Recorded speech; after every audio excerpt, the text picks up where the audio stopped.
पुरुषं पशुं ते यज्ञं बर्हिषि प्रोक्षन्न पुरुषं जातमग्रतः तेन देवा अयजन्त साध्या ऋषयश्चये तस्माद् यज्ञात् सर्वभूतः संवृतं पृषदाज्यं पशुगुष्टागुश्चक्रे वायव्यान् आरण्यान् ग्राम्याश्च ये तस्माद् यज्ञात् सर्वभूतः ऋषः सामानि जग्निरे छन्दागुंसि जग्निरे तस्मात् यजुस्तस्मादजायत तस्मादश्वा अजायन्त ये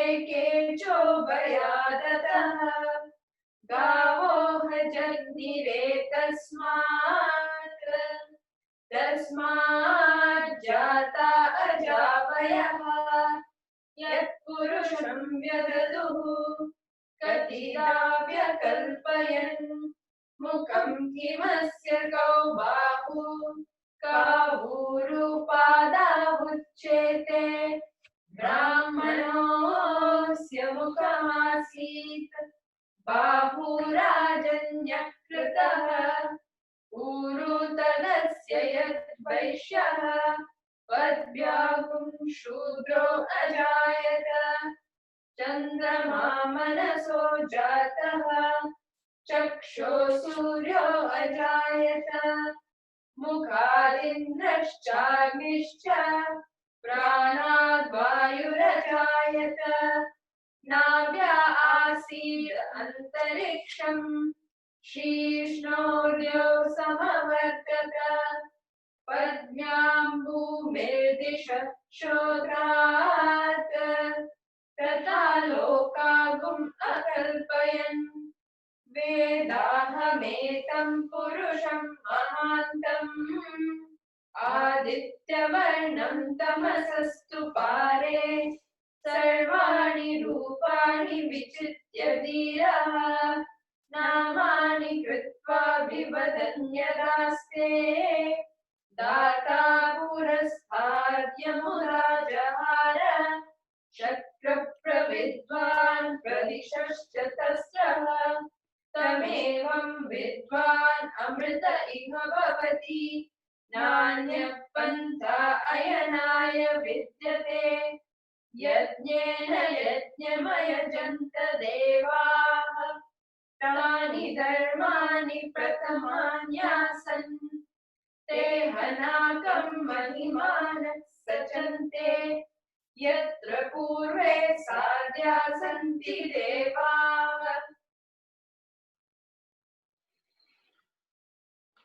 Sai Ram, and welcome back to our fourth day of the discourse on the Purusha Suktam. When we study the Purusha Suktam, or any Shastras for that matter, we got to remember for what? Why are we engaging in this discussion? And the purpose is singular. There is only one goal, one ideal, one aim. That is to discover our identity, the Purusha within each one of us, that is also all-pervading.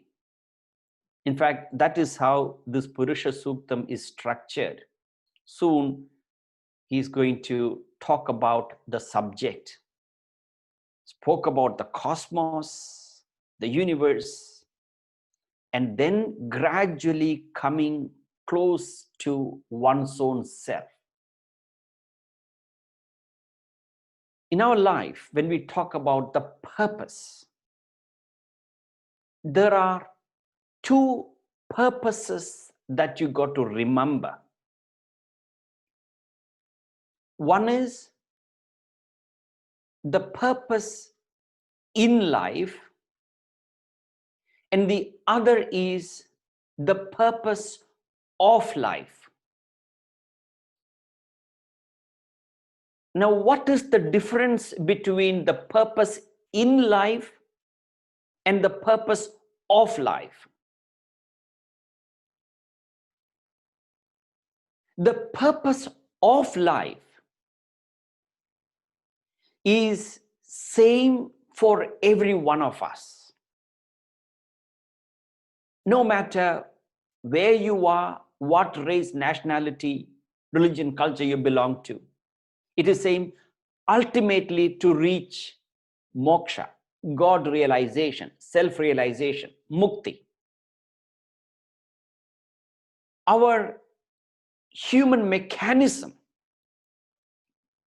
is engineered to fulfill that ultimate purpose. In order to fulfill the purpose of life, we must learn to fulfill the purpose in life. The purpose in life is different for different individual. Now, we often hear people say, I found my purpose. Meaning that when you connect with a field of activity that you are so passionate about, which Bhagavad Gita calls it swadharma. Swa means one's own, dharma means duty or basic nature. So our field of activity that we are so excited and we will never ever get tired or fed up of doing it, no matter how many days, how many weeks, months, years, that becomes our purpose in life.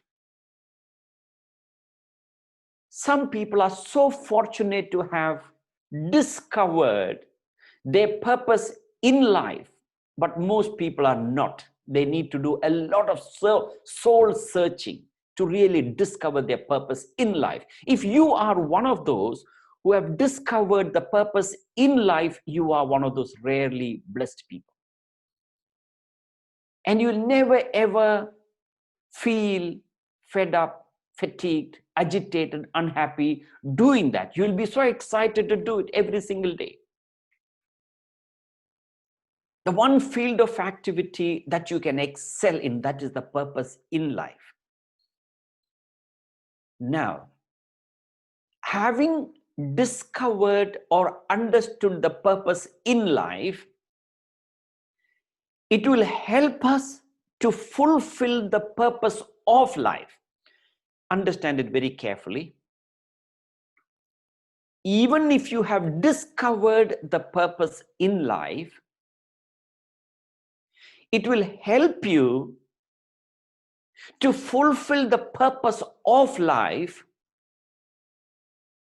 only when you incorporate the principle of yajna in what we are doing.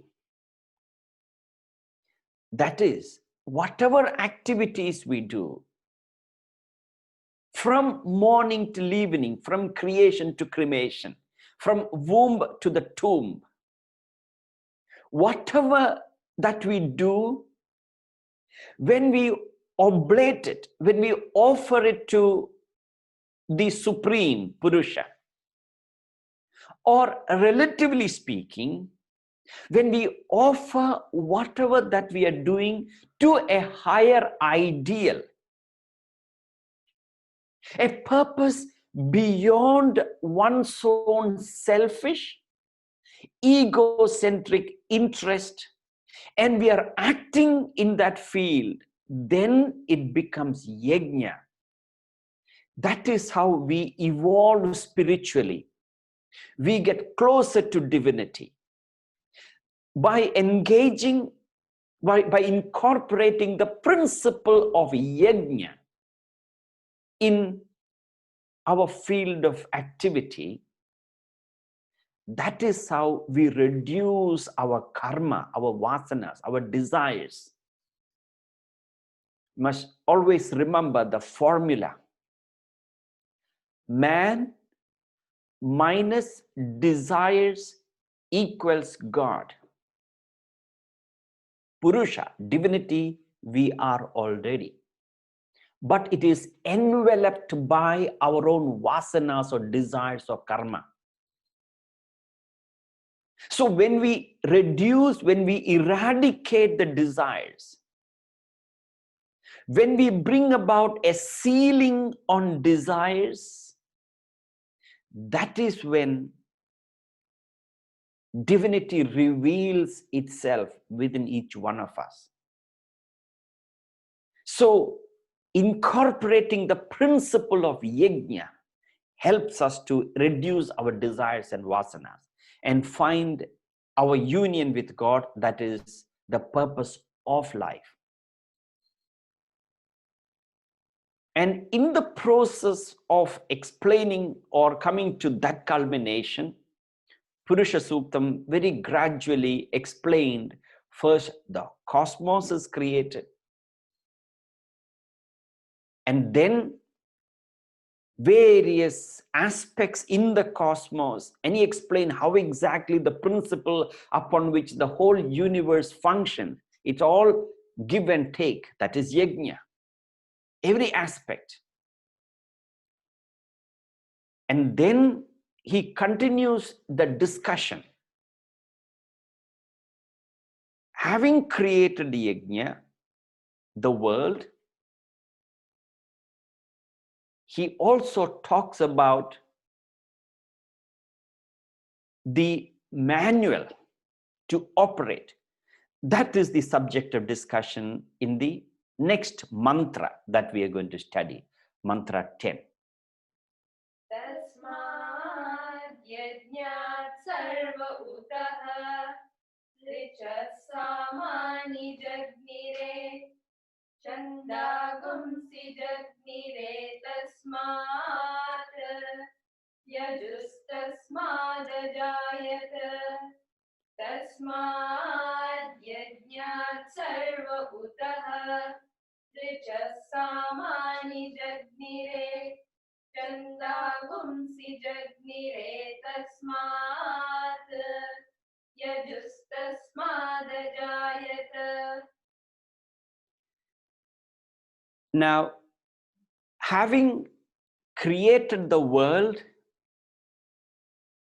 now he talks to us the Vedas, which are considered to be the instruction manual. So he says,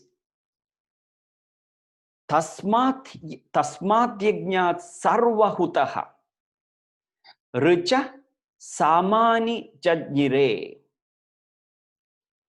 Richa, meaning Rig Veda is created from the fire, that is yajna fire, that represents the entire world. The Rig and Sama Vedas emerged. Vedas. And then he says, Chandagumsi jajnire tasmat. You'll find the word tasmat appearing very frequently in these mantras. Tasmat means therefore or therefrom in Sanskrit. From that. Now, this is not only in the Purusha Suktam, perhaps the Bhagavad Gita has borrowed that word from Purusha Suktam. Bhagavan Krishna in the Bhagavad Gita, also you'll find every now and then he uses this word tasmat, therefore, or from there, therefrom. He says, Chandagumsi jajnire tasmat. From there, chandas, that is the meter, originated. And then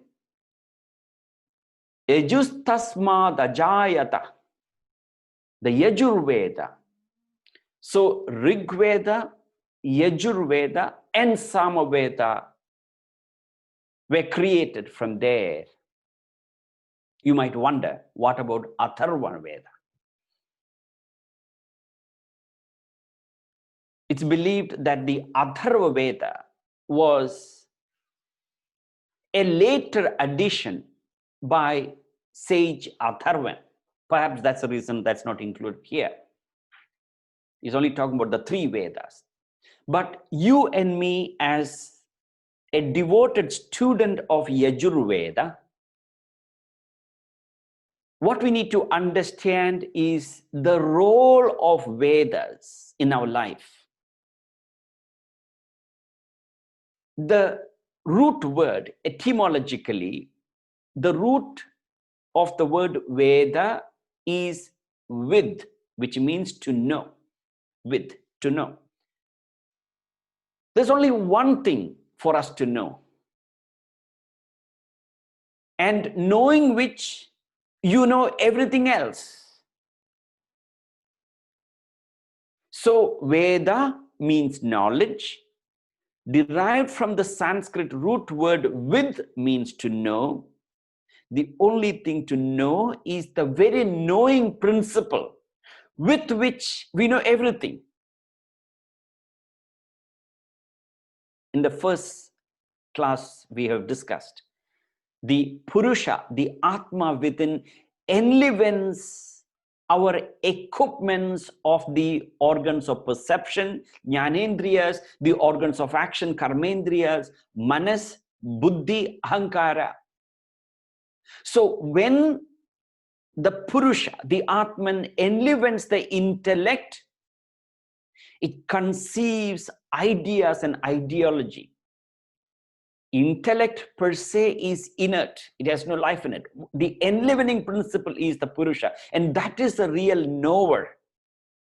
So that is what we need to know. Nothing else. That is the ultimate knowledge. That is why in ancient India, education began by knowing the self. Atma Vidya, the knowledge of the self. Children at the tender age of 6 or 7, 8 years, they were initiated into the study of the Vedas. They conduct the Upanayanam ceremony, Janau ceremony, they call it in northern India. Yajñopavita. And they were initiated, they were sent to a Gurukulam. And the Guru there taught them the knowledge of Vedas, the Atma Vidya, which is the art and technique of living. Now, what we fail to realize is that just because we are born and growing up, we tend to believe that we know the science and technique of living. It doesn't come naturally. It is something to be learned and practiced. Just like you flying an aircraft. A friend of mine was learning to be a pilot, still studying. It's been going on for 2 years. Just to be a pilot, it's hard work because other people's lives are in your hands. Similarly, this life that we are living, we got to learn and practice it. So he talks about the three Vedas, Rig Veda, Yajurveda, Sama Veda. Now, these Vedas, as you know, 4 in number, although he mentions only 3 here. Now, Vedas, as you understand, the oldest text known to mankind. Rig Veda, just to give you the numbers, all right, Generally, it contains richer mantras, which is more discussing or glorifying the deities. It contains suktas. In fact, Purusha Suktam appear in Rig Veda and Shukla Yajurveda and Atharva Veda. It contains 1028 suktas in Rig Veda. And Yajurveda is the foundation or the basis of rituals. That's why it is named Yajurveda. The root is Yaj. Yaj means sacrifice. We discussed yesterday. So it contains mantras primarily chanted during the yajnas, etc. And it contains 1874 mantras in 40 chapters, discussing formulas and procedures to perform yajna, to sacrifice, that is to sacrifice. And then Samaveda discusses the knowledge of mantras, the chants and melodies. The word Sama means music, melody. Contains 1875 mantras. And the belief is that the Samaveda is largely derived from the Rig Veda itself. And the Atharva Veda believed to be the later addition, as I mentioned, by sage Atharvan, containing 760 mantras. Now, there are a few numbers that you got to remember here. All right. There are 4 Vedas, as I discussed. And each Veda has 4 sections.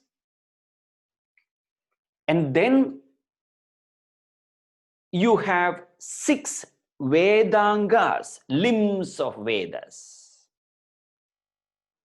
And then there are 4 Upavedas. I'll explain what they are. It's so ingeniously structured in the Vedic literatures, and yet we miss it. We do not give the adequate importance to these scientific literature.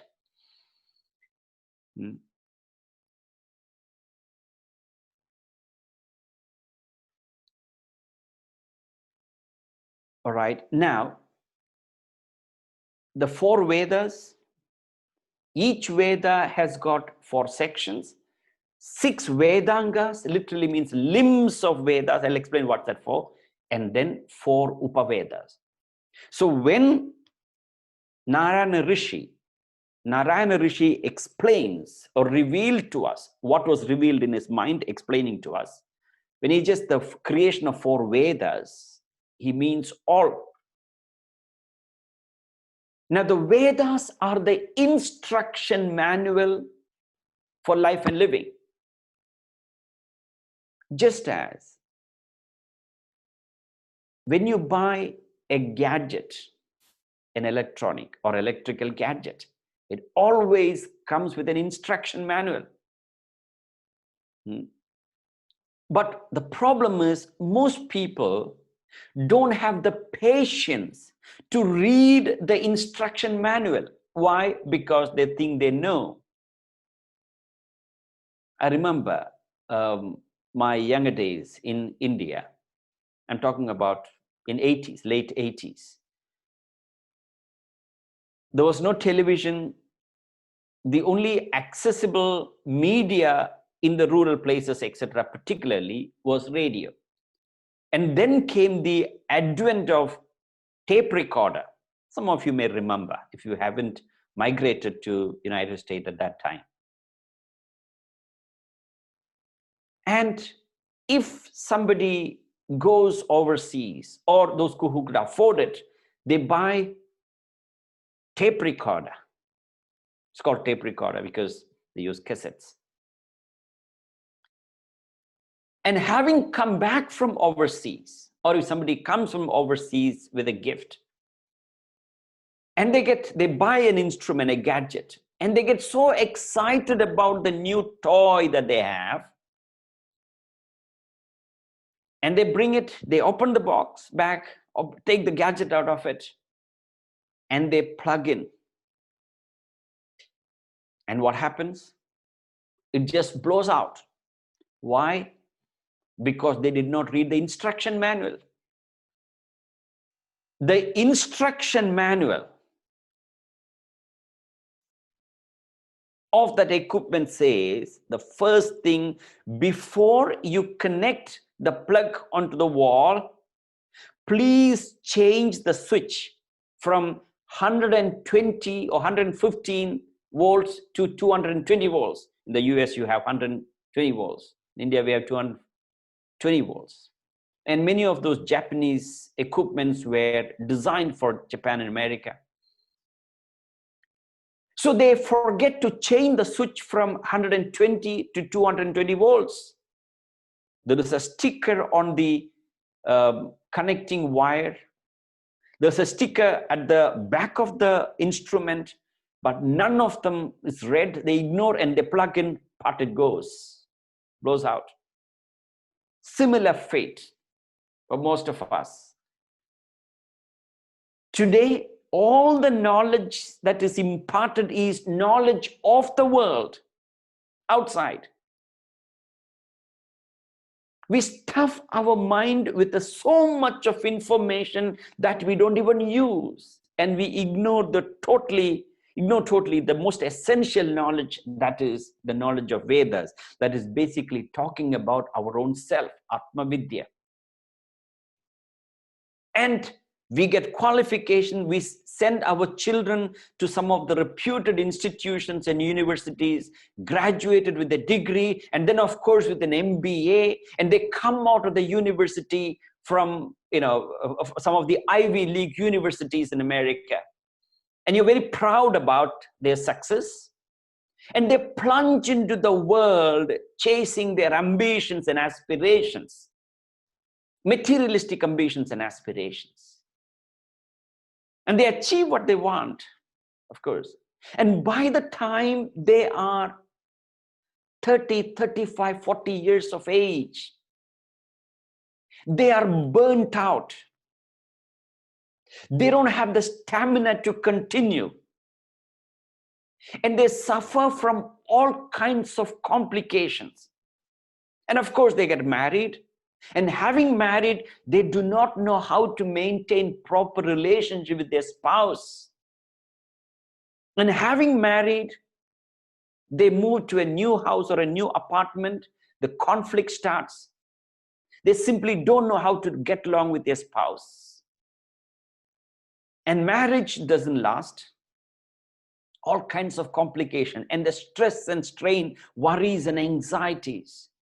That need not be so if we are able to understand the essence of Vedas. It's teaching us how to live our life effectively. So having created the world, he gives us the instruction manual as to how to deal with the world. And the essence of Vedas is Atman, the self. And the essence of the Vedas are also Upanishad, which teaches us a very important mental disposition that every one of us need. That is the attitude of detachment. So the four Vedas, and each Veda, like I mentioned, has got 4 sections. What are the 4 sections? The first section is called mantra, or it is also called samhita. And the second section is called brahmanas. The third section is called aranyakas, and the fourth is called Upanishads. 4 Vedas.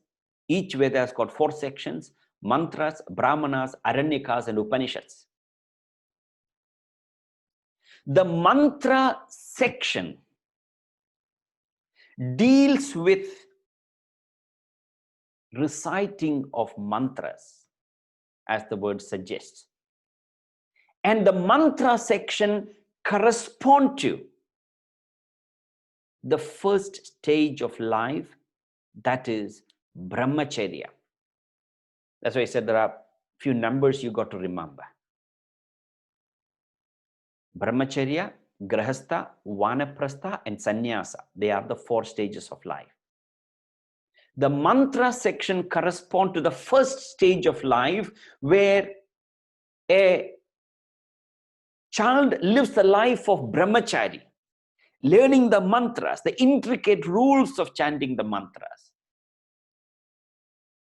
And myself and family are so privileged to have learned, or learning rather. I can't say I'm learning enough. My family, if you're wondering who's chanting behind the reciting the mantras, that is 2 ladies here. That is my daughter, who's 16-year-old. We learned the mantra from Ramu Garu. And my wife Deepthi, I won't tell you how old she is, but she was born about 43 years ago. All right.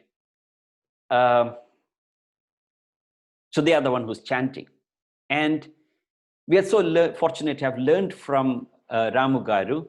I'm sure Ramu Garu is present with us. And what I really appreciate about is he's a stickler in terms of discipline.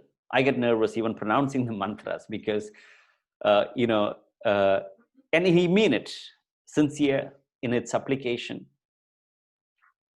very strict about, and that's the way it should be. All right. So as a brahmachari, one is supposed to learn the mantra, the first section. And the second section of the Veda is called Brahmana section, which is meant for the grahastha, the householder, where they discuss the daily rituals and ceremonies and sacrifices for a householder. Now that is, see, having prepared, remember, to enter into the life of a householder, you need certain prerequisites. Today, we don't seem to understand marriage is an institution. Now, this brahmacharya, grahastha, vanaprastha, and sannyasa are 4 ashramas. Ashrama means institution. To enter into an institution, you need qualification, don't you? To move from secondary school to university, you need to be qualified. You need to have the marks. Otherwise, you can't enter. Very similarly, for us to enter from brahmachari to grahastha, you need to have the qualification. That is what is discussed in the mantra section, and then brahmana section, which is the details of the duties of the householder. But today, we do not look at marriage as an institution that requires prerequisite. It is not only in the PURUSA SUKTAM in the Vedas, even Ramayana discusses the same thing. I'm short of time to divert, but just to touch upon it. Before Rama wedded to Sita in Ramayana, remember, Rama had to kill Tataka and Subahu, 2 dreaded demons. Only then Vishwamitra led him to the palace of King Janaka, where Sita Swayamvaram was going on. He had to kill Tataka and Subahu, and then Rama had to win the competition of, tying the bow. Many valorous kings were present to participate in the Swayamvaram and win the hands of Sita. But every single one of them failed miserably, including Ravana was there. And Rama got up very elegantly and he lifted the bow effortlessly. And in the attempt to string the bow broke. Now, what does it mean? I'm just reconnecting what PURUSA SUKTAM talks about Vedas relating to Ramayana. Tataka and Subahu, two dreaded demons, represents our ego and selfishness. Breaking the bow represents conquer lust. Bow and arrow represents lust. It is not only the Hindu mythology, even Greek mythology. Cupid's symbol is bow and arrow. In order to maintain a sense of loyalty with a partner, you need to have control over lust. Otherwise, we will be overpowered with the tendency of having the roving eye, as they call it. We'll be deviated from our loyalty from our spouse. So control the ego and selfishness to maintain the harmony with our partner, and then conquer lust to enter into the institution of marriage. Without those, marital life will not last. So the Brahmana section discusses mantra, beg your pardon, the mantra and Brahmana section discusses those. And having lived a perfect life of a householder, and we fulfill our duties and responsibilities, and bulk of our desires, passions are eradicated. Desire for wealth, power, lust, all those bulk of desires are overcome, living the life of a householder perfectly. And then we enter in the life of a vanaprastha. So the Aranyaka section, which is called the Aranyaka, literally means forest. Aranyaka section of the Vedas, which is the third section of the Veda, correspond to vanaprastha, semi-retirement, recluse, where, you know, in the Aranyaka section, the discussion there is the marriage, the rituals related to marriage, the retirement activities, cremation, naming ceremony, simple things like choosing a name. Today, many parents choose a name because it sounds nice and easy to pronounce, 2 syllables, so that they don't need to have a nickname. But naming a child is also a science. And it is the vanaprasthas who guide their children in terms of that. So they learn that in the Aranyaka section. And having overcome the last traces of desires, you develop total detachment. And then the fourth section of the Vedas, which is the Upanishads, meant for the sannyasis. Now, when we talk about sannyasis, that a person could have reached this stage of sannyasa at very young age, like Adi Shankaracharya, at a tender age of 8 or 9 years. He was in this stage of sannyasa. And he started the missionary work at the age of 16. And what Adi Shankaracharya has not accomplished, it's not worth mentioning. There are scores of such outstanding people, sages, and even ordinary people who reach the stage of sannyasa very young age. Now, how did they achieve that? In their past janma, purva janma. All right. Upanishad, the word Upanishad, Upanishad. Upa means near. Ni means below. Shad means this literature. Near, Shad means sit and learn the literature. Near, below, sit is the Upanishad. So when you want to learn Upanishad, ideally, in fact, this is also the Purusha Suktam is in the same league of the Upanishads. So ideally, this is not the way that we need to learn the Purusha Suktam. You are sitting thousands of miles away from me. Now, by the way, this Purusha Suktam, we were supposed to study during my visit in March, April, but obviously it didn't happen for obvious reasons. Therefore, we are doing it long distance, but still there is a benefit. Now, the technology is available, but those days, Upanishads were learned sitting near a master, sitting below and looking up. So when you sit below and looking up to the master with the spirit of devotion, with the spirit of reverence, that is Upanishads. So we need to learn, to be able to learn the Upanishad, we need to develop certain amount of detachment. And that is achieved by going through these 4 stages. All right. So therefore, remember, 4 Vedas. Each Veda has got 4 sections. That is Mantra, Brahmana, Aranyaka, Upanishad. Mantra section corresponds to Brahmachari. Brahmana section corresponds to Grihastha, householder. And Aranyaka section corresponds to Vanaprastha, recluse, semi-retired. And Upanishads for the sannyasis. All right. Now, then there is 6 Vedangas. Vedangas are the limbs of Vedas. All right. What are the 6 Vedangas? Shiksha. Shiksha means phonetics, which is actually discussing the study of the sounds. Chandas, that is the poetic meter. That is the reference here. Chanda gumsi jajnire tasmat. From there, chandas originated. Now, chanda is only referring to one of the 6 Vedangas. That is chandas, a poetic meter.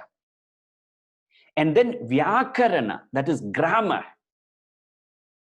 Nirukta, etymology, that is the pronunciation and the root of words. The beauty of the Sanskrit words is that each word has a root. And it's so, it's in fact, to learn Sanskrit is a lifetime study itself. And when you refer to some of the Sanskrit dictionary, in fact, the best dictionary that I know today is written by Sir Monier Williams, a German. And the dictionary comes in 2 thick volumes, almost like a magazine size, thick volumes, 2 volumes. And when you select a word, for example, dharma, one of the most popular word, 2 syllables, and you'll find him giving volumes and volumes of meaning, where it is said, in what context it means what. That is the beauty of Sanskrit. So nirikta, which is etymology, deals with that.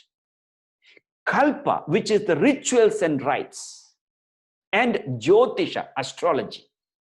So these are the 6 Vedangas. So why it is called Veda Anga? Anga means limbs. Vedangas means limbs of Vedas. Why is it called the limbs of Vedas? Because these 6 Vedangas helps us to interpret the Vedas. The interpretation and understanding the Vedas are also important. Although he is only referring to chanda, in fact, the word chanda, the root word is chad, meaning pleasing, something appealing to our mind. It's charming. So when we chant the mantra, all of you are familiar with the chanting, it involves a lot of rules, a lot of discipline. So that is what the 6 Vedangas deals with. All right. And so the Shiksha, Chanda, Vyakarana, Nirukta, Kalpa, and Jyotisha, astrology. Now, one of the questions that I've been asked every now and then by many of the students or followers is that, what is the role of astrology? Now, Veda talks about astrology, one of the Vedangas. The role, the purpose of astrology. Astrology is a science. It is a shastra. But unfortunately today, that has been highly, highly commercialized to hoodwink innocent, devoted Hindus who believes in that science. Now, the astrology, just to touch upon it, deals with human thoughts based on the planets. Remember, the planets have got influence on human mind, sun and moon, etc. All right, that's why, you know, a lunatic, for example, people who are living in the asylum, during full moon, their craziness multiplies, the lunacy increases. That's why they are called lunatics, lunar. So based on the movement of the planets, our thought process changes. And not only that, remember, our thoughts change in a day from morning to midday to evening. In the morning hours, our thoughts are serene, calm and composed. Our intellect is very clear. Our thoughts are sattvic temperament. Midday, it is rajas. It is more of emotions, greed, anger, jealousy. And after sunset, our thoughts are tamasic, laziness, lethargy. So movement of the sun, our thought process influence. So astrology is that. Now, what we need to understand is that it is absolutely wrong to become a slave to astrology. I know many people, I'm sure you know many people, they will not make a movement unless it is approved by the Panchangam, that is almanac. And they become an absolute slave. They don't take responsibility of their life. Now, what Vedas talks about is that Vedas talks about you are the master of your own destiny. You are the architect of your own future. Your thoughts create your life. Take control of your life to take control of your thoughts, to take control of your life. That is what the Vedas discuss. But not everybody is able to take control of the thoughts, to take control of their life. So those people who do not have that deep conviction to take control of their inner world of thoughts and emotions so that their life is under control, to them, astrology, go to a truly learned astrologer. Study of astrology is like a university study. Today, I've known many people, after they retire, they don't have anything to do.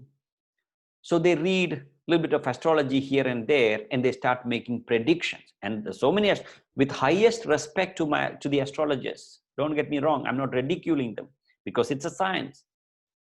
But how many of them have truly gone to the study and research to understand that science and then make prediction? A lot of them have made prediction that the corona will end in the month of July, 25th July, 16th July. July came and gone. Corona is only increasing. So don't become a slave to Vedas. At the same time, don't flout it. Both are wrong. If you flout astrology, it's a height of arrogance. If you become a slave, it is a height of ignorance. Use where you want to, where you can. So these are the 6 Vedangas. And then there are 4 Upavedas. Upavedas are the sub-Vedas. And what are they? They are Dhanurveda. Dhanurveda is archery. Remember olden days, we read in the Mahabharata, Ramayana, etc. The young princes were taught archery. And then Sthabatya Veda, that is architecture.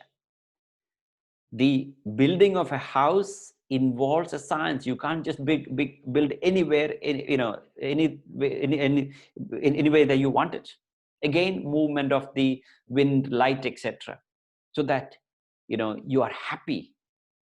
You don't fall sick in that house. That is Tapatya Veda. Then Gandharva Veda, that is the Veda or music and dance. Remember, music has more it has more value than just entertainment of pleasing the mind. Today, we tend to use music only to please the mind. No, music, I remember to have discussed in one of the sessions, that music stimulates the spiritual sense centers, the 7 chakras. That's why the most of the swara, the music is composed with sapta swara, sa, ri, ga, ma, pa, da, ni, that correspond to 7 chakras. Gandharva Veda, and 4th Upaveda is Ayurveda. That is the ancient Indian health science. As you know, the first surgery was done in India, Shushruta.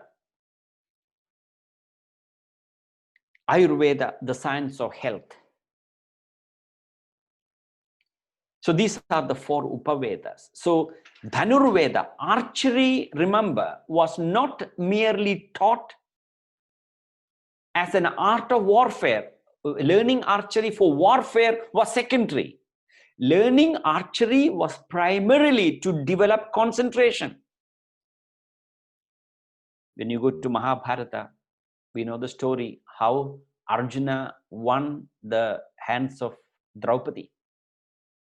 Arjuna won the competition of hitting the eye of a fish, that is artificial fish, of course, rotating on a high pole, looking at the reflection in the water, and he could hit the bullseye. But today, you'll find in Olympics, they win gold medal in archery. How? I'm sure you've seen the bow and arrow that they use. They have all kinds of paraphernalia to develop concentration. There is an eyepiece, and there is a small hole through which you can see the bullseye, and still they miss. And one person hit the bullseye, he becomes the gold medalist in the world. I'm talking about how the level of concentration has deteriorated. Dhanurveda, archery, architecture, music and dance, health science. These are the 4 Upavedas. So you got to incorporate these Vedic sciences intelligently in our life, not following it blindly. So Yajus Tasmada Jayata, from the Yajna emerged the Yajurveda. So all the 4 Vedas covered. So therefore, so when you're understanding this, read the verse. It will make sense to us. It'll make more sense. Not that it was not making sense, it'll make more sense. We'll continue the discussion in 11th mantra. Tasmat ashva ajayata yeke chobayadataha gavo hajagnire tasmat tasmat jata ajavayaha yat purusham vyadaduhu tatida vyakalpayan tasmadashva ajayata yeke chobayadataha gavo hajagnire tasmat tasmat jata ajavayaha yat purusham vyadaduhu tatida vyakalpayan. Then he says, the world is created, how the world operates, and then the instruction manual is given out. Now, what about the livelihood? Talks about here. He says, Tasmat Ashwa Ajayanta. From the yajna emerged horses. Ashwa means horses. Yeke choba yadataha. Meaning, animals with 2 rows of teeth emerged from there. I'll explain what that means. Gavoha Jajnire tasmad. From there originate cow. Tasmad jata ajavayaha. From there, ajah, goats, and ajavayaha, sheep. Among millions of animals, why did he choose to mention only these 4 animals? Ashwa, horse, cow, goat, and sheep. These were the 4 animals that supported the livelihood of human beings. Ashwa, horse, very strong, very alert, very powerful among all the herbivore, and very swift. So horses were used as a mode of transport, as you know. Cow, gavo, cows were very close companion of human life in India. India being primarily an agricultural country, cows played a very important role. Ajaha, sheep, produced wool, gives warmth, comfort. And goat, ajavayaha. Sorry, aja is the goats, ajavayaha is the sheep. Sheep gave warmth because it produced wool. And goat, what is unique about goat is that how does the goat cry? Meh, meh, continuously, isn't it? Meh means I, ego. I need to get rid of that ego. So sacrifice that ego. Now, these 4 animals played a very crucial role in the life of human. Horses, he says, chobayadadaha, meaning animals with 2 rows of teeth. Like certain animals have got 2 sets of teeth, like human beings. We have the baby teeth, and then there is a permanent teeth. Similarly, some of the animals, including horses, have got 2 sets of teeth. So, eke chobayadadaha, animals with 2 rows of teeth. And then, of course, cow, gavo, they all played a very important role. The reference to cows specifically, cows and bulls, played a very significant role in India, being an agricultural country. And we worshipped cows. We call them mother, Gomata. Why? What is special about cows?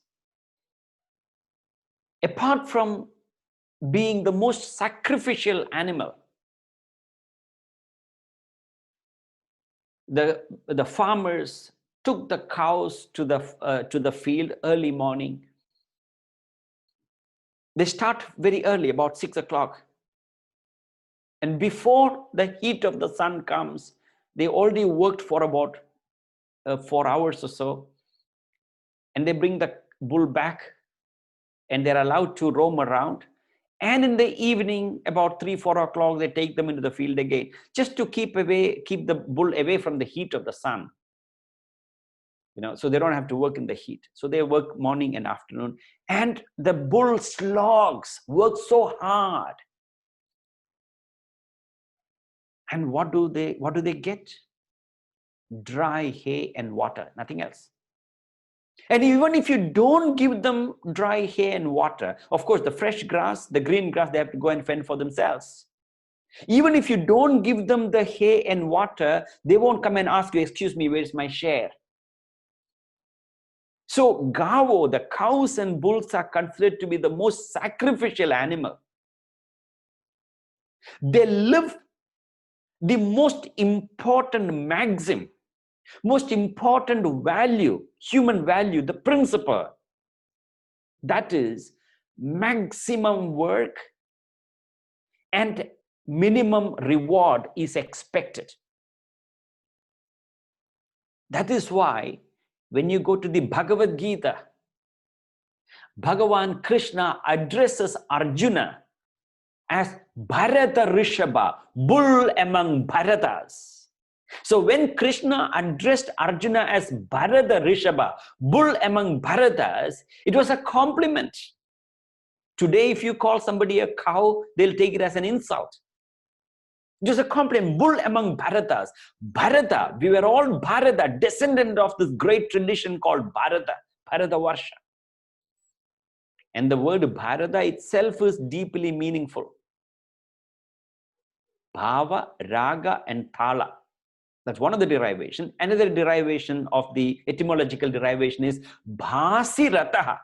Bhasi means light, Rata means one who's reveling. We are designed to revel in the light of consciousness. So when Bhagavan Krishna gave that compliment to Arjuna, bull among Bharatas, the implication to Arjuna is that you are a great sacrificial human being, oh Arjuna. Bull makes that highest sacrifice. So also cows. Every aspect of cow's life was beneficial to us. Cow's urine, considered to be highly medicinal.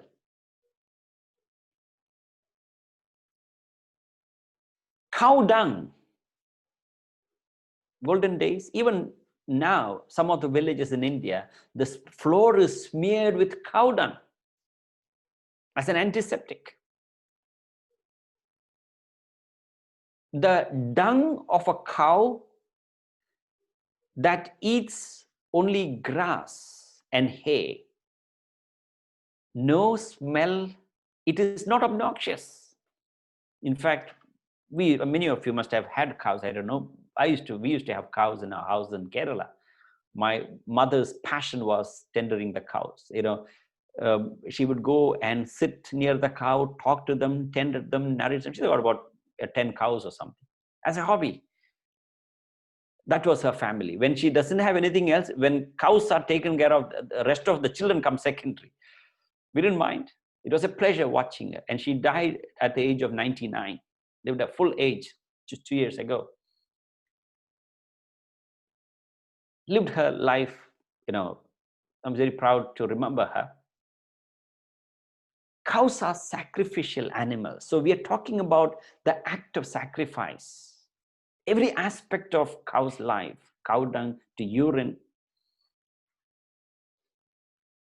In fact, a few years ago when I was going to UK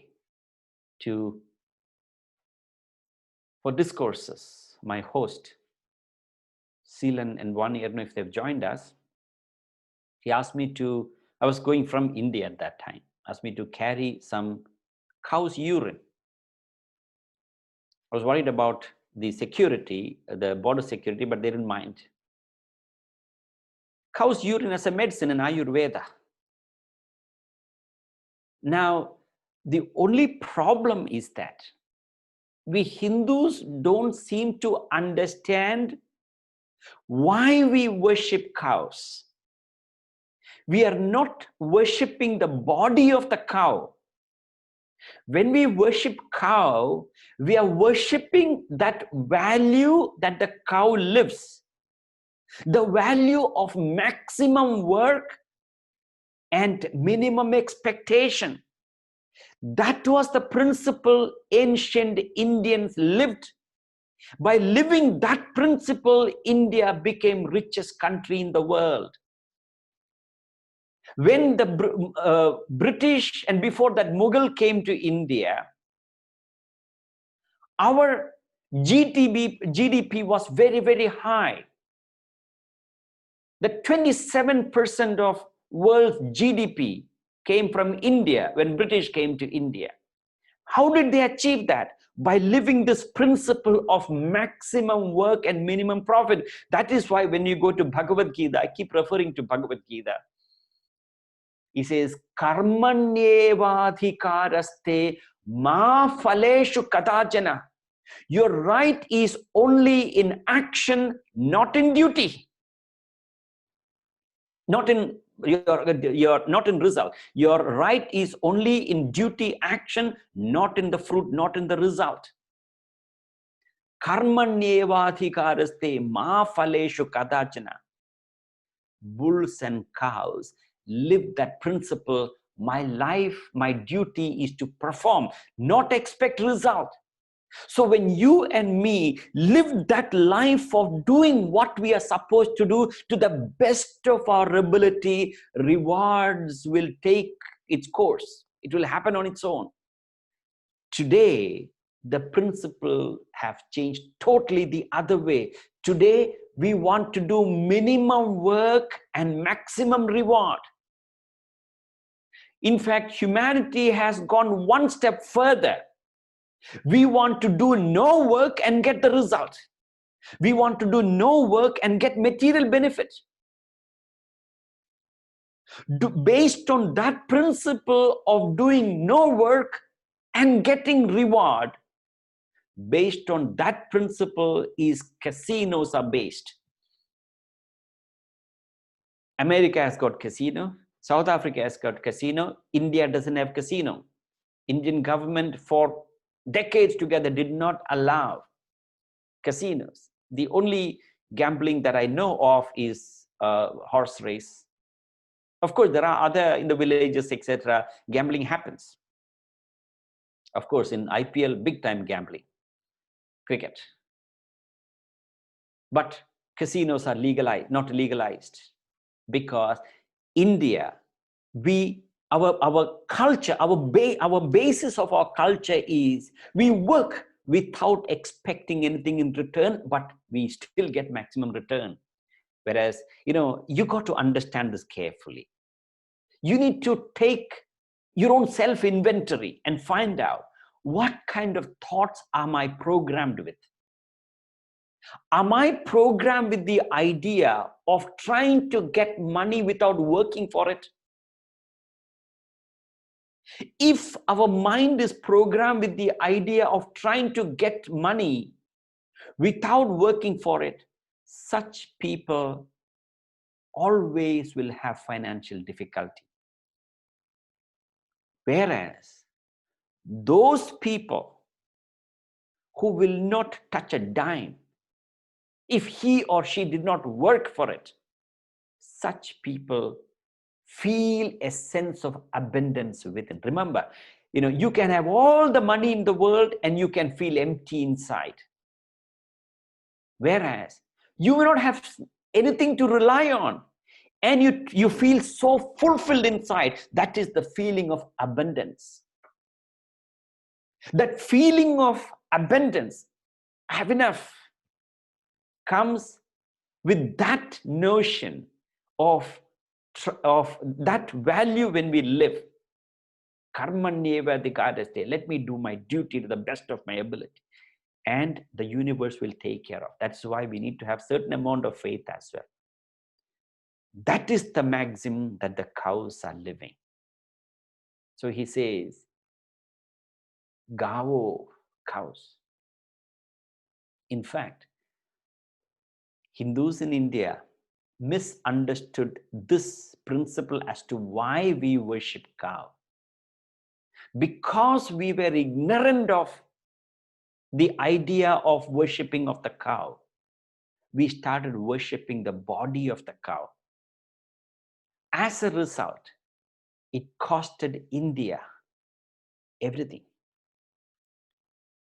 History says the first Muslim invader, that is Muhammad Ghazni, conquered India through today's Pakistan, of course. Indian kings were valorous, courageous. They lived the Vedic principles. As a result, they were, unbeatable. They were invincible. So Muhammad Ghazni tried to conquer India many times.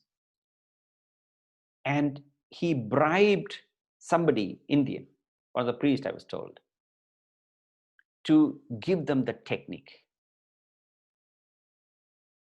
And he's supposed to have worked on the weakness of Hindus. that we have a weakness over or the body of the cow. So what did Muhammad Ghazni do?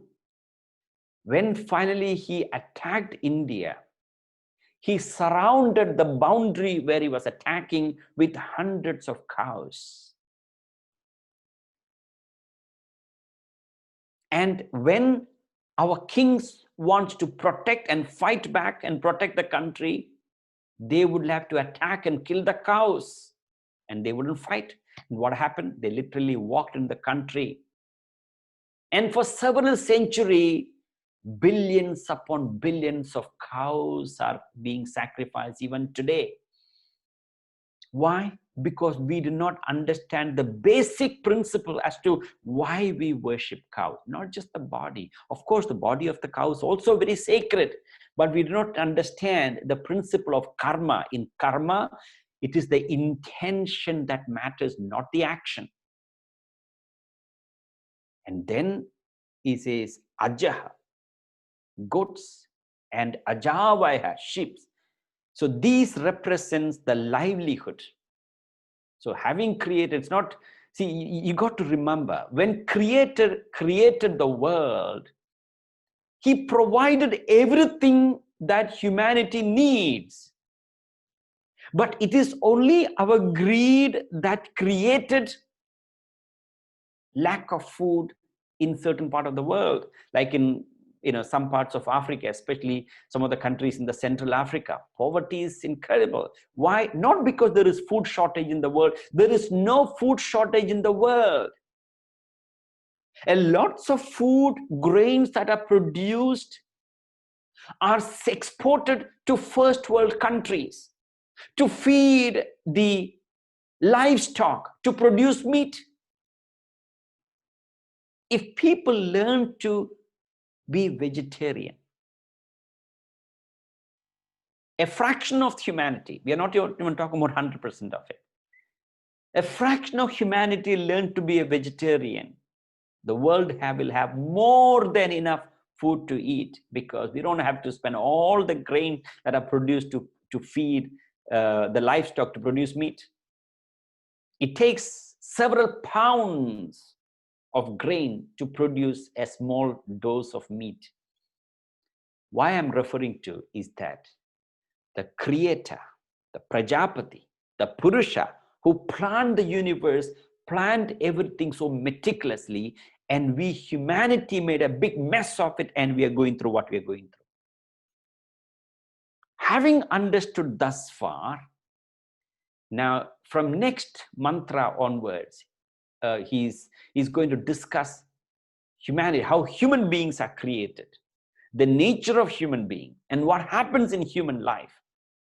All right. So it's very, very systematically designed in this Purusha Suktam. All right. So before I take up some questions, Gopal Kalluri ji, Gopal ji will speak to you a couple of announcements, and thereafter I will take up your questions. All right. So don't go away. There'll be some questions, and over to Shri Gopal ji. Sairam Angajan ji, very, very nice discourse. Thank you for doing this to support us. My name is Gopal Kalluri. I'm based in Boston. I happened to meet with Mr. Angajan ji maybe about 6-7 years back.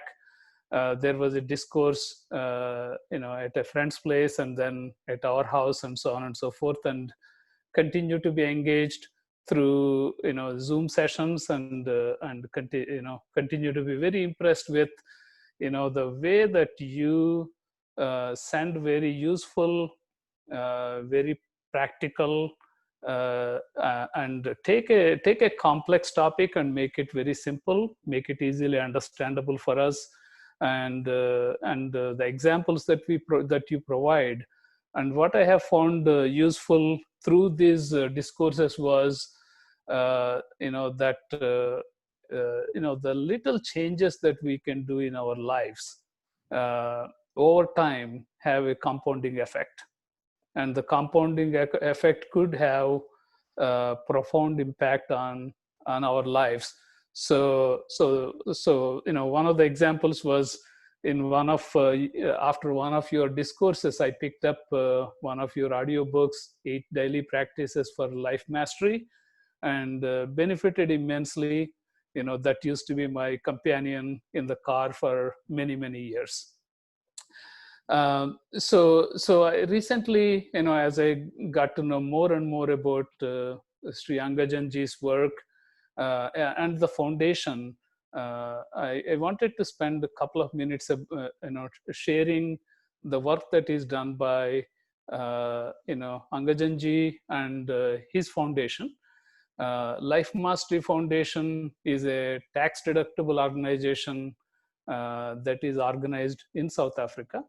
And the foundation is dedicated to the dissemination of value education, life skills, principle-centered living to humanity at large, without regard for any, faith, religion, creed, or race. So over the 16 years in South Africa and across the world, the foundation has been involved in the study, research, dissemination of higher human values, philosophical, cultural, education, ethical, moral values to the community. Just like, the sessions that we have been seeing for the last couple of weeks. Some of the work that the foundation does, I'm going to take a minute or so to outline. Youth empowerment workshop that impacts over 3,000 underprivileged school children in South Africa.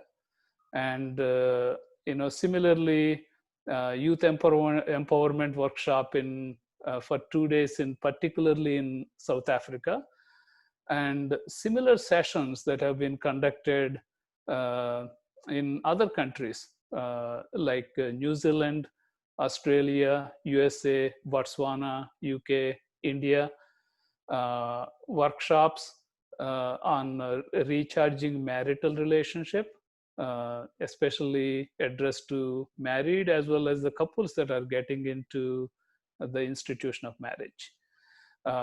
Workshop on art of successful parenting to parents all around the world. Motivational workshops, how to overcome challenges of old age. Public lectures, on relevant topics that are relevant for the times across the world.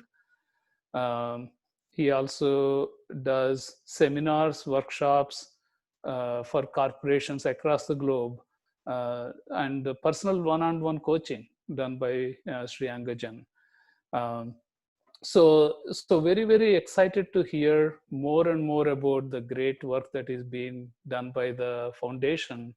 And we have been at this, we have been listening to the discourses for the past week or so. And the next Sunday will be the last of these discourses of PURUSA SUKTAM. There are other topics coming up, but this series of PURUSA SUKTAM will end next Sunday.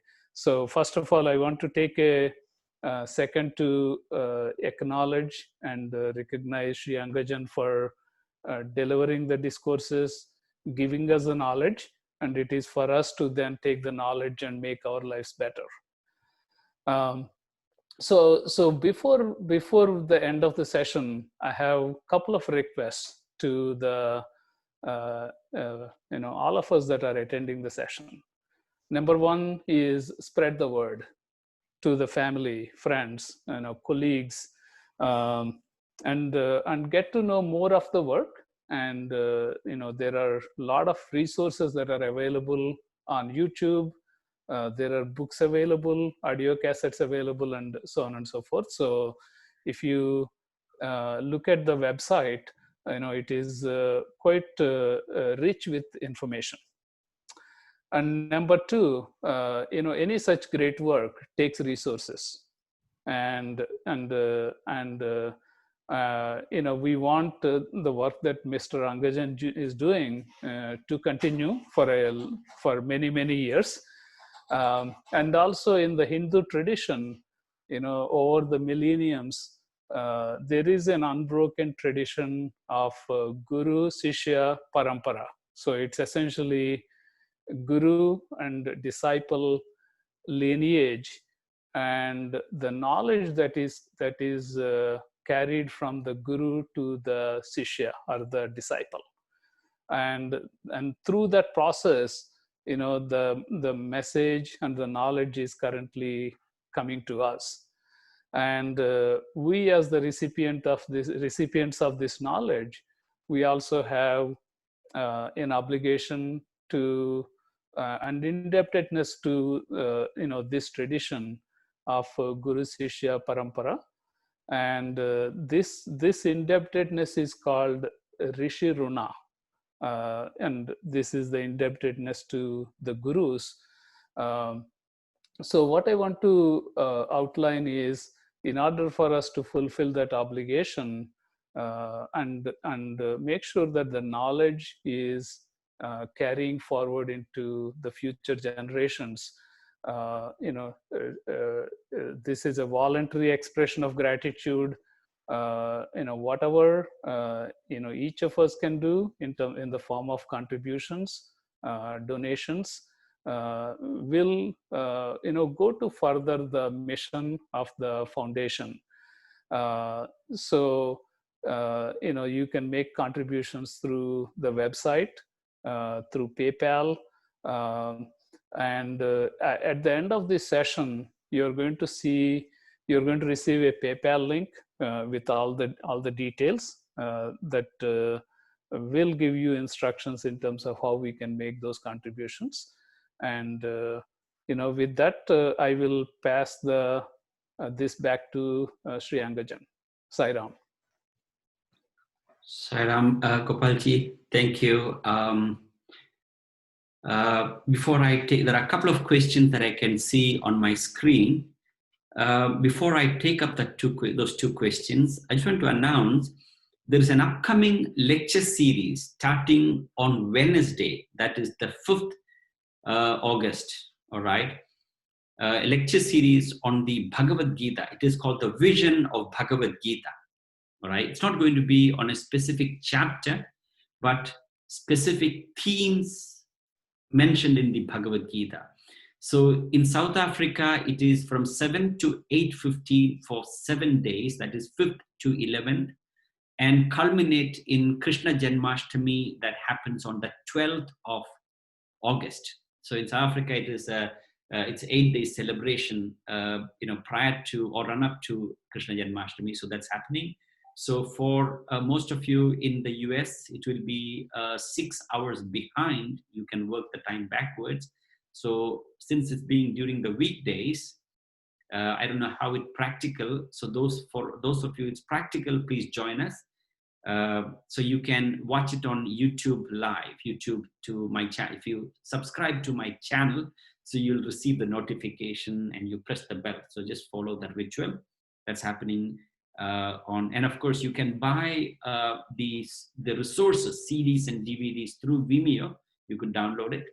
They're available to buy online through my website, of course. It's called lifemastery.vision. The website is lifemastery.vision.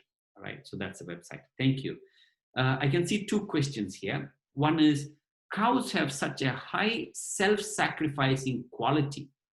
Why are they not the pathway to moksha? Why one needs to be a human being with the mind to reach moksha?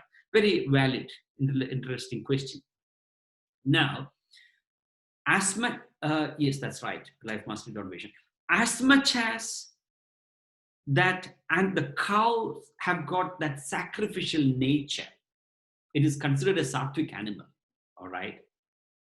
The difference between cows or any animals and human beings is that only human beings are endowed with purushartha or self-effort or the free will. that ability to consciously perform yajna. Cows live the life of sacrifice, as you call it, instinctively, not consciously. Cows cannot do anything else but to live that life. Whereas human beings are endowed with purushartha or free will, you have the choice to consciously be selfish or sacrificial. That makes the world of difference. So it is the conscious sacrifice that enables you to reduce your karma and reach moksha. Whereas animals, when you go to the Vedas, they say that they go through millions of lives as other creatures to evolve into a human level and then to reach moksha. All right. So the fundamental difference is that animals live that life of sacrifice. In the cow specifically, each animal has got its own dharma, swabhava, behavior, and they lead a beaten path. They cannot change that behavior. Whereas human beings have got the ability to change our behavior consciously, positive or negative. That makes a world of difference. So when we do seva, sacrifice, remember, when we do seva, it must involve sacrifice. There is a difference between charity and sacrifice. Charity not necessarily will bring spiritual evolution. Let's say, for example, a person is a very wealthy man, multi-billionaire, all right? Somebody goes to him for a donation for a noble cause, and he writes a check or he transfers some money to the account of that cause. All right, that is charity. But how much of sacrifice involved in the charity is the question. I have 10 shirts and another person has no shirt at all, and I take one shirt out of 10 shirts and give it to him. That is charity. I only have 2 shirts and the other person has no shirt at all, and every day I wear one shirt and put the other shirt for wash, and next day I wear this one, and I realize that other person has only one shirt and I sacrifice one shirt for him. That is sacrifice. You go through certain amount of pain, certain amount of discomfort. Let me tell you a story, not a story, true story that happened in my life. This happened probably about two years ago, all right? When I fly out of Durban, all right, I usually take Emirates flight. Almost every trip I fly every month or second month. And the flight is usually 6:30 in the evening. And it so happened that 3 consecutive travel, I met a passenger that I knew in Durban. Bizarre experience, all right? And I come from a wealthy man, businessman.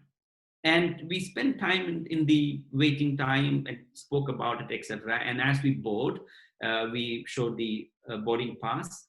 And of course, he flies business class, I fly economy, cattle class. All right. So we parted our way. He turned left to business class. I turned right to economy class. Fine. And then few months later, flying back from Durban, met him in the airport again, spoke, discussed, glad to meet you again. And then as we were boarding, exactly same story, showed the boarding pass. He turned to left, business class. I turned to right, economy class. And of course, we landed, we met again. Third time, same story, but with one difference. As we were boarding, I actually anticipated that this time also he would turn left to business class and I would turn to right to economy class. No, but he didn't turn to left to business class. He turned right with me to in the economy class, although we were not in the nearest by seat. Of course, after flight was airborne, I met up with him, etc. So I sitting next to him in an empty seat. asked him, how come, during the conversation, I asked him, you always fly business class, but how come you're flying economy class? And I see that flight is not full. And it couldn't have been that you didn't get a business class ticket. No, it's one of those things, etc. And he sort of let it go. But I insisted, now there must be a reason. It looks like there's something behind it. Can you share with me what it is? Then he reluctantly shared with me this story, this experience. He said, one institution approached me for some donation. And business has not been very great. And all my charitable budgets are, charity budgets are exhausted.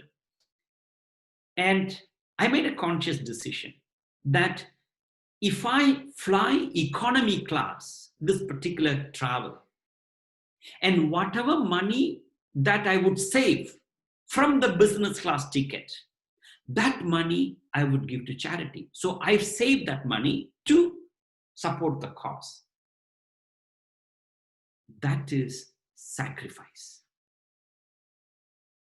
First one is charity, right? That ability to make sacrifice consciously, only human beings can do that. A lion, when he sees a hungry deer, beautiful spotted deer, the lion will not say, oh, what a cute animal, let me not attack him. No, the lion will see the deer only as a object of meat, object of food. So that ability of conscious sacrifice make the difference. Therefore, the cow will not consciously evolve, all right? The second question is, thank you for the excellent discourse. Could you please expand on the spiritual arrogance that you referred to yesterday? If you are sharing some of this knowledge with others, could you be misunderstood? Yes, you can be misunderstood.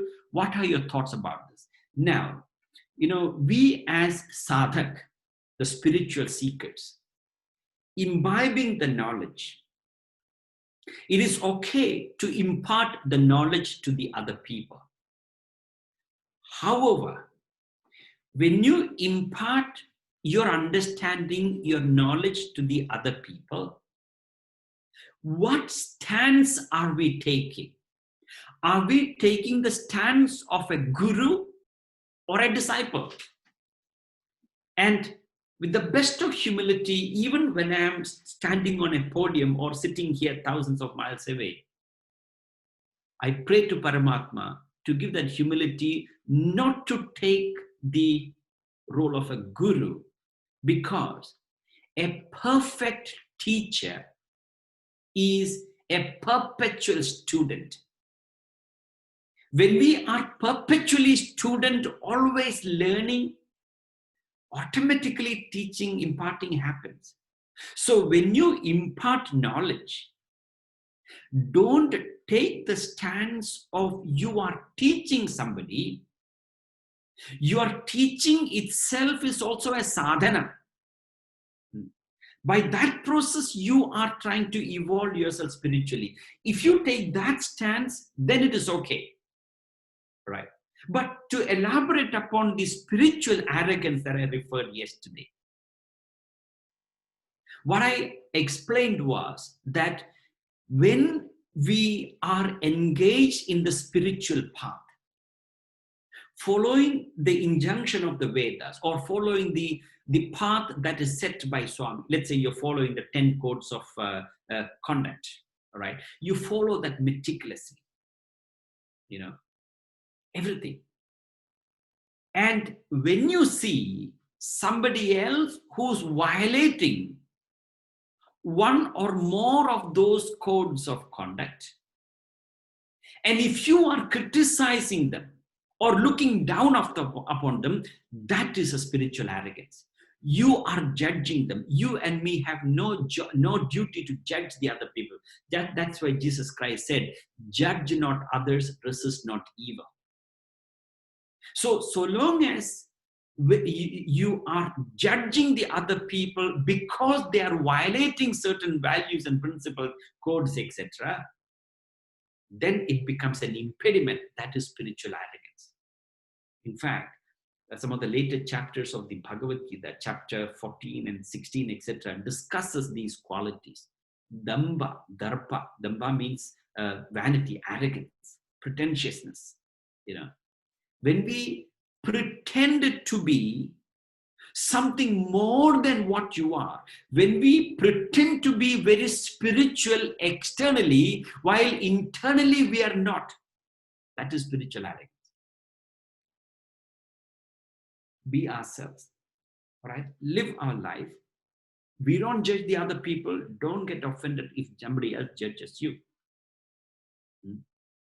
So you don't become a judgmental, don't develop a judgmental attitude when you see other people's behavior, which may be wrong. That is their karma. Let them settle their account. You and me need the same energy for us to evolve spiritually. That energy that we spend on criticizing the other people.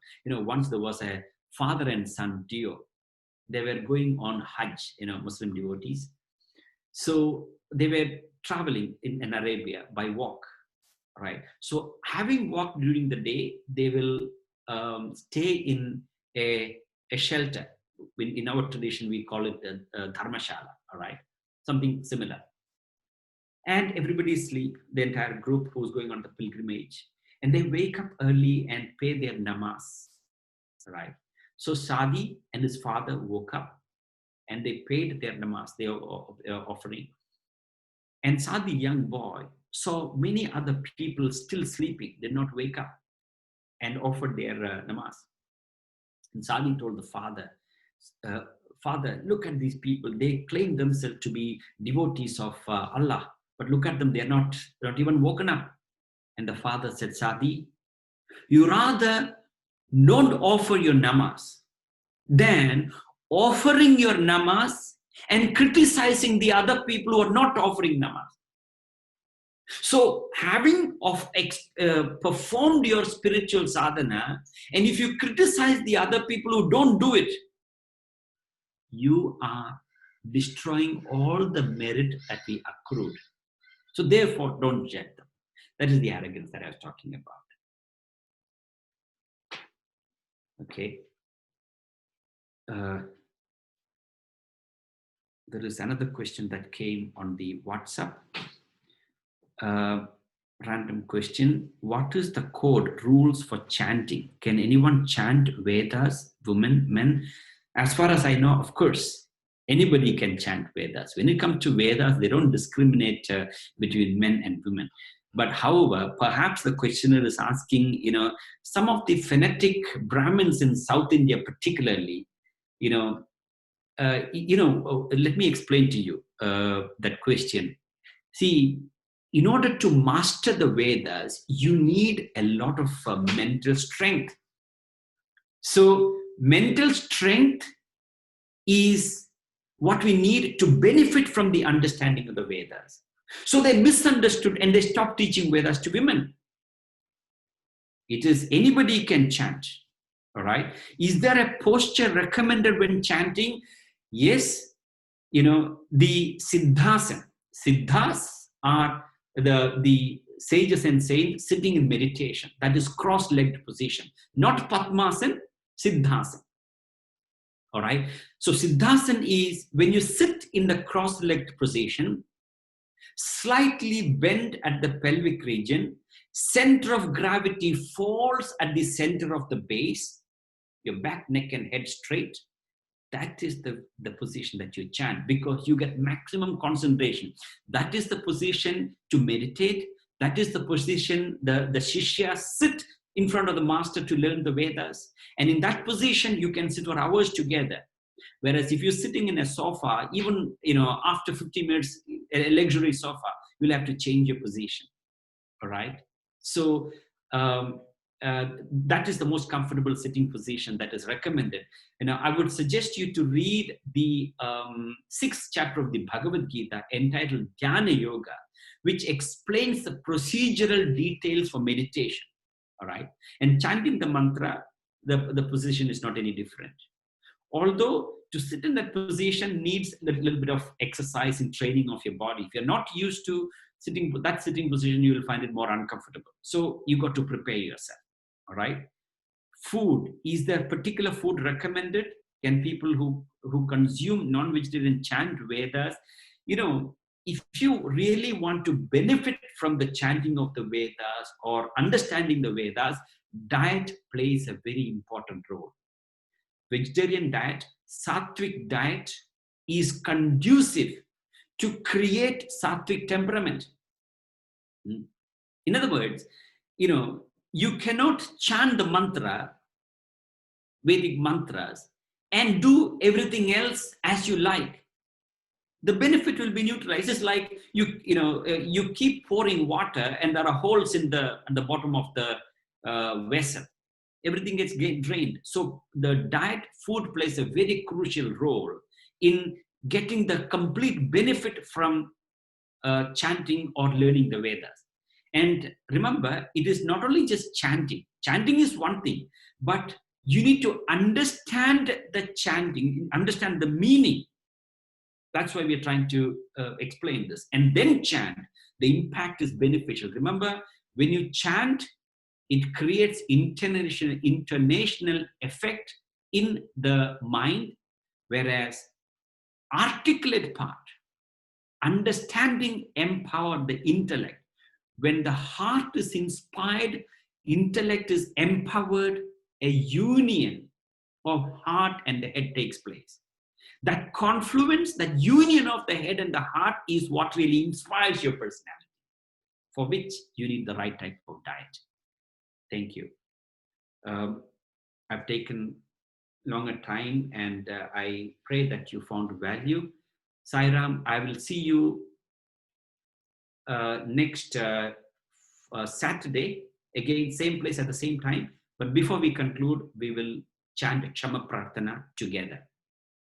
Om Yadakshara Padaprashtam Matrahinam Tuyadbhavet Tatsarvam Shamyatam Deva Narayana Namostute Visarga Bindu Matrani Padapadasharani Cha Nyunani Chadirikhtani Kshamasva Saishvara Aparada Sahasrani Kriyante Harnishamaya Daso Yamiti Mamatva Kshamasva Saishvara Anyaka Sharanam Nasti Tvameva Sharanam Mama तस्मात् कारुण्य भावेन रक्ष रक्ष साईश्वर हरि ओम तत्सत् श्री साईश्वर अर्पणमस्तु ओम शांति शांति शांति. Thank you.